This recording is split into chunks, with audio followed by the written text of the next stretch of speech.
I'd like to share with you now a story which is loosely related to the headline that you're looking at. And I also want to say that I'm going to speak about my opinion, and I'm also going to speak about people for whom I'm going to leave names and places out because I don't want to impugn anybody personally. But this article made me remember a couple conversations I had about 10 years ago. First of all, let's get to this article. The Crystal Cathedral megachurch files for bankruptcy. Crystal Cathedral, the megachurch birthplace of the televangelist show Hour of Power, filed for bankruptcy Monday in Southern California after struggling to emerge from debt that exceeds $43 million.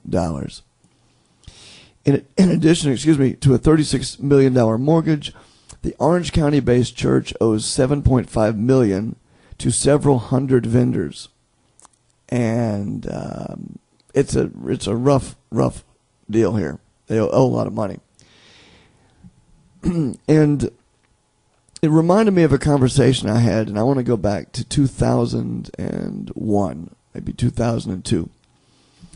I was attending a church where the actual facility that the church was held at was, I thought, a fairly nice facility. I thought it was a fairly large facility. It certainly wasn't full every Sunday, that's for sure.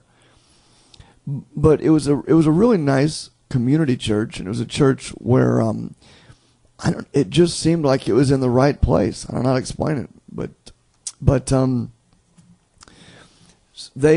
lot of the folks that attended felt like they needed to become one of these mega churches, and they had meetings about this. Now, I'm just some guy on the internet, and back in 2001, 2002, I was still just a guy on the internet, but I was just a guy going to church. The people that knew me at my church, I was just me. So I wasn't speaking from some sort of point of authority. What I spoke about then, which I'm going to relate to you now, what I spoke about then was just an opinion. And it was a feeling. It was a belief. And as the people around me at this church, we had open meetings. We're discussing getting a new building, a bigger building on the interstate, and it was going to be millions of dollars to do this. I don't remember how many millions. It was millions of dollars. The mortgage for the land, and it was going to be this grand design and all this. And I raised the question, wait a second, as Christians, shouldn't we abhor debt? We have this building paid for. We don't fill it to capacity anyway. And instead of us worrying about bringing people in from the highway, why don't we find a way to bring more people in from this neighborhood? Why don't we find a way to take whatever money we could raise, instead of putting it into a bigger building for us, why don't we find ways to use that money to help in the community? And I just kind of went down this road of, hey, listen, shouldn't we do something else besides build a mega church? And that idea didn't go over real good. The church went ahead to become a mega church. And listen, I love a lot of the people that go there. The pastor is a guy that I love as a friend, as a man. And some of my closest friends still attend that church. But I remember thinking at the time, this is wrong. We as Christians should not be taking out giant mortgages to put, a new building on the highway when what we've got right now is great. And I just remember reading stories where Jesus talked to the disciples about going out and don't take anything with you. I remember hearing these stories from the Bible about debt and owing people and why it was wrong. And I just didn't understand why the church would be so gung-ho. And they had planning committees, and they had the building committee and the planning committee and this committee and that committee.